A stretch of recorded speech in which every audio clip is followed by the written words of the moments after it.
Wysiadając z samolotu w Marrakeszu, natychmiast odczuwa się bijący gorąc nagrzanej płyty lotniska. Nie dziwi zatem fakt, iż liczni turyści decydują się na wzięcie bezpośredniej taksówki prosto do centrum. Jednak gdzie bardziej poznać tutejszy klimat, jak nie w miejskim autobusie? Początkowo szukając orientalnej egzotyki, przychodzi lekkie rozczarowanie, jako że autobus jest klimatyzowany. Ubiór pasażerów nie odbiega zbytnio od europejskich standardów, a na przystankach migotają multimedialne reklamy. Jedynie wyłaniające się za szyby pojedyncze palmy pozwalają mi dostrzec lekką odmienność tego miejsca, dając jednocześnie nadzieję, iż prawdziwy Orient wciąż jeszcze przede mną. Przekraczając bramy Medyny, w oczy rzucają się zaparkowane przy murach skutery. Jak się później przekonam, popularny tu środek przemieszczania się po wąskich ulicach starych dzielnic.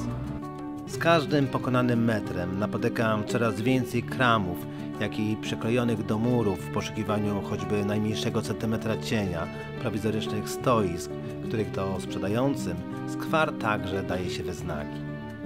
Za ściany domów obwieszone są zarówno pstrokatymi ciuchami, jak i dywanami ozdobionymi symetrycznymi wzorami. Od niemal każdej wąskiej uliczki wychodzą kolejne i kolejne, tworząc zamknięty układ przypominający zawiły labirynt. To właśnie tu uwidaczniają się odcienie czerwieni czy ochry, dzięki którym to Marrakesz przybrał nazwę Czerwonego Miasta. Legenda głosi, że w czasie powstania osady w kraju toczyła się krwawa wojna, dlatego to domy i otaczające je mury przybrały barwę krwi.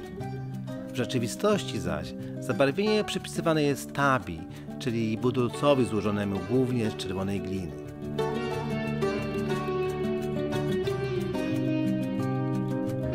Idąc w głąb Medyny, alejki stają się coraz to gwarniejsze. Na rozstawionych przenośnych stolikach rozkładane są soczyste owoce opuncji, czy gotowe do wyciśnięcia na sok pomarańczy.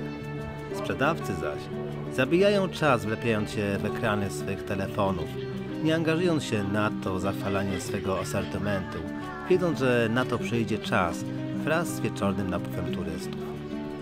Ich towary przyciągają wzrok poprzez ręcznie wykonaną ceramikę z dominującym kolorem indygo, pozłoconymi lampami z misternym oświetleniem nadającym im wręcz magicznego wyglądu, czy kolorowymi fikuśnymi słodyczami, wystawiając na pokusę nawet najzagorzalszych hołdowników diety. W zaułkach ulic zaś kryją się lokalni rzemieślnicy, nie baczący na przechodniów skupieni na swej zwykłej, codziennej pracy.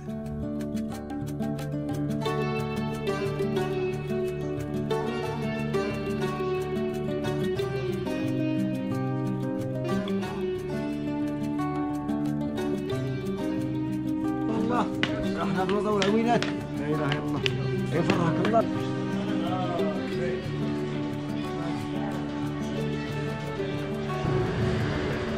شوف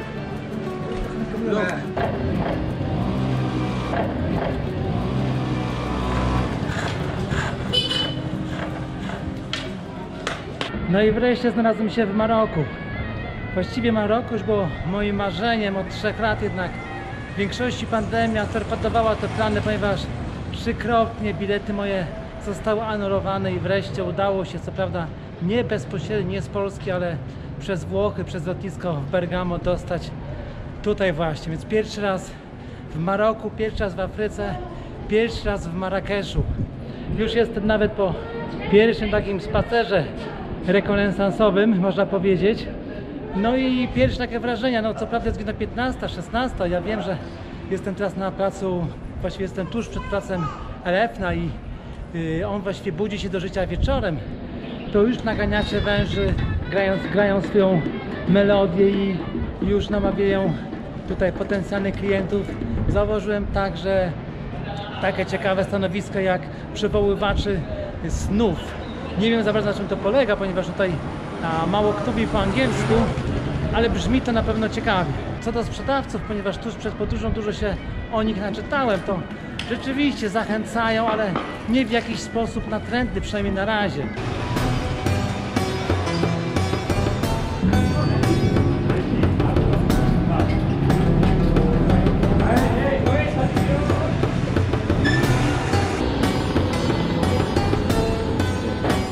do głównego placu Jemaa el-Fna nie sposób wręcz nie dotrzeć. Prowadzą tu wszystkie główne uliczki, poszerzające się wraz z każdym metrem zbliżającego się targowiska. Na jego obrzeżach już od rana przesiadują kupcy otoczeni dojrzałymi warzywami, aromatycznymi przyprawami, różnego rodzaju odzieżą, jak i przedmiotami codziennego użytku.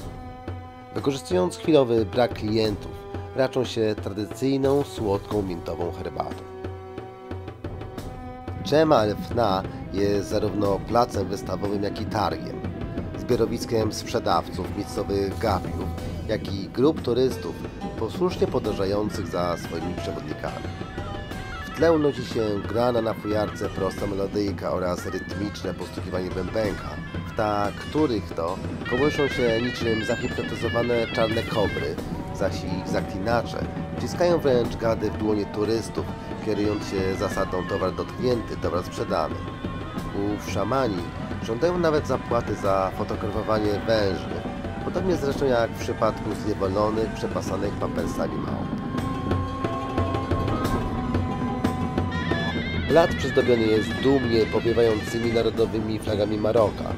W oddali zaś widoczny jest najbardziej rozpoznawalny znak Marrakeszu, jakim jest meczet księgarzy, którego to kształt stał się inspiracją, jak i wyznacznikiem dla wielu świątyń w całym Maroku. Dotrzeć zaś do niego, jak i do innych atrakcji można w iście cesarskim stylu, korzystając z usług wytwornej dorożki.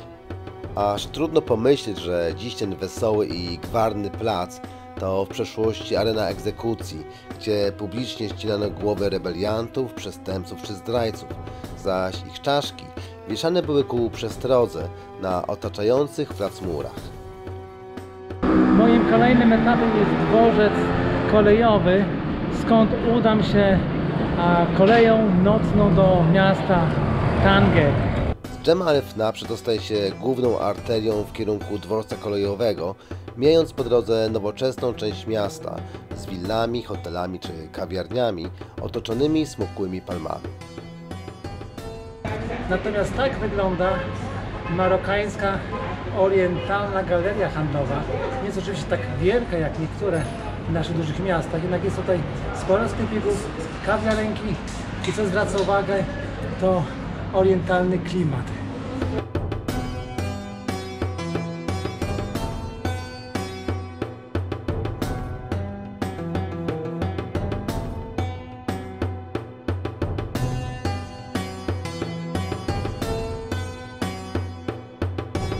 Jeszcze jedno spostrzeżenie dotyczące przejść dla pieszych.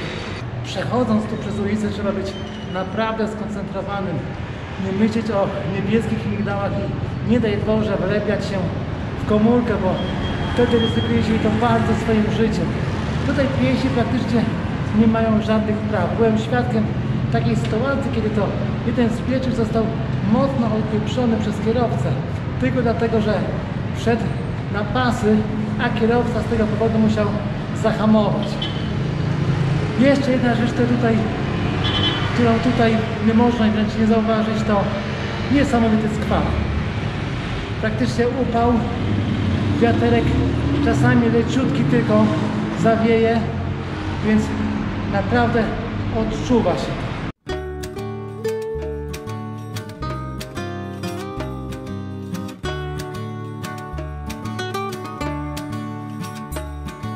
Ostatni najeźdźcy Maroka, czyli Francuzi, zostawili tutaj szereg linii kolejowych.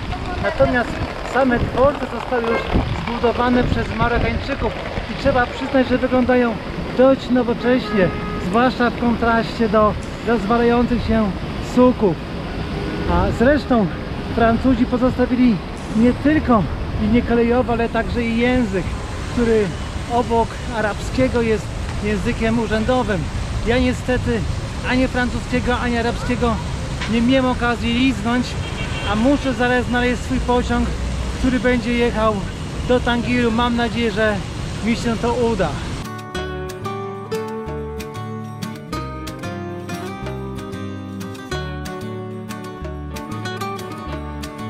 Moje obawy okazały się niepotrzebne, ponieważ panowie tutaj elegancko ubrani mówią podstawowym angielskim, a druga rzecz to jest taka, że pociąg do Tangieru jest jedynym pociągiem, który będzie jechał w ciągu 3 najbliższych godzin, więc nie ma problemu ze znalezieniem odpowiedniego peronu. Sam dworzec zaś w środku jest czysty, zadbany, ładnie to wszystko wygląda. Widzę cały czas służby sprzątające.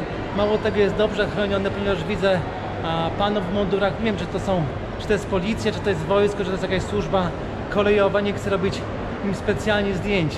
Na sam peron zaś wpuszczą dopiero 30 minut przed odjazdem pociągu. Nie wszystko jednak z rezerwacją biletu wychodzi zgodnie z planem, gdy ku mojemu zdziwieniu przedział okazuje się bez kuszetek.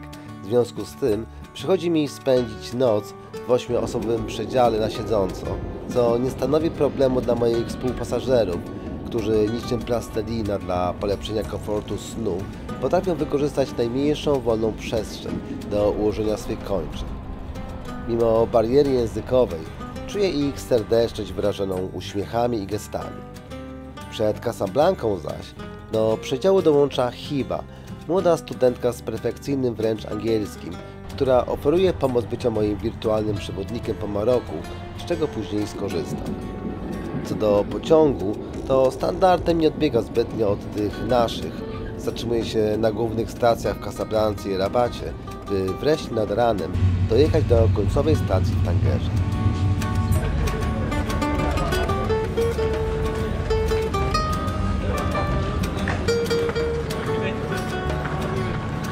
Dworzec w Tangerze jak najbardziej odzwierciedla tutejszy orientalny klimat. Znajdujący się wewnątrz basen wyłożony jest arabskimi kafelkami, a otoczony jest bujną, egzotyczną roślinnością. Uwagę moją także zwracają dworcowe pomieszczenia modlitewne z wydzielonymi pokojami dla mężczyzn i kobiet. Zewnętrzna część dworca zaś podobna jest do tego w Marrakeszu, a otoczone jest markowymi, ekskluzywnymi hotelami. Co na pierwszy rzut oka odróżnia Tanger od Marrakeszu, to taksówki, które tu mają kolor nie żółty, tylko niebieski. Nie może także zabraknąć McDonalda, którego budynek także wpisuje się w tutejszy orientalny klimat.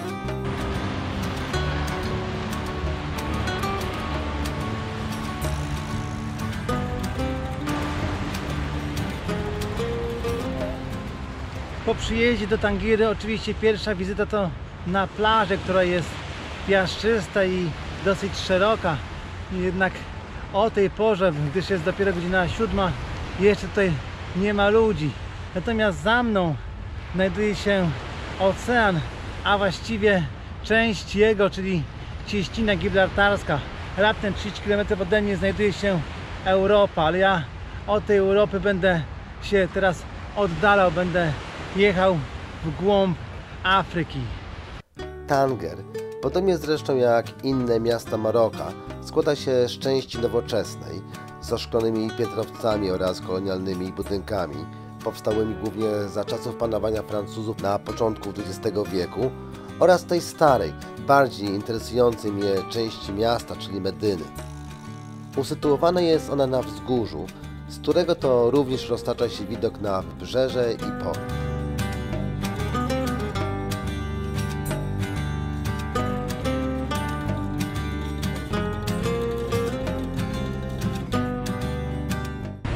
Tanger nazywany także wrotami Afryki, a swój przydomek zawdzięcza temu, ponieważ leży na granicy 2 kontynentów.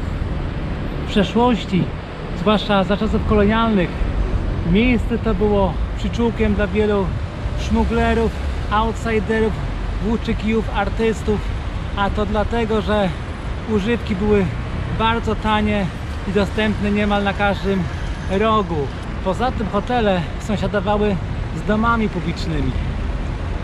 Dzisiaj Tanger to kosmopolityczne miasto leżące na wzgórzu, a z klimatycznymi, wielonnymi domkami, z rozwijającym się portem, z postkolonialnymi hotelami oraz Medyną z wąskimi uliczkami, gdzie ceny są o wiele niższe niż chociażby te w Marrakeszu.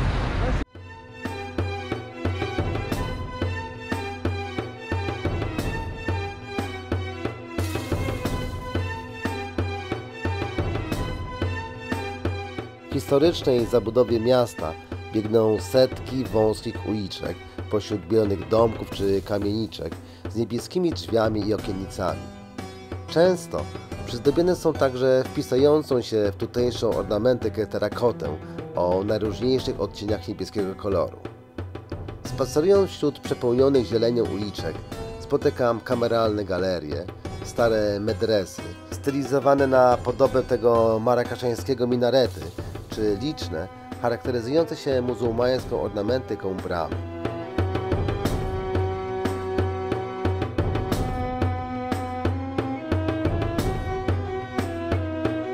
Nie może też zabraknąć części targowej, gdzie kobiety w charakterystycznych pasiastych sukniach oraz jasnych, przeplatanych czarną wstęgą kapeluszach wystawiają na jurtowych workach świeże warzywa, sezonowe owoce, jak i mnóstwo zieleniny, której intensywny zapach przyciąga już z daleka.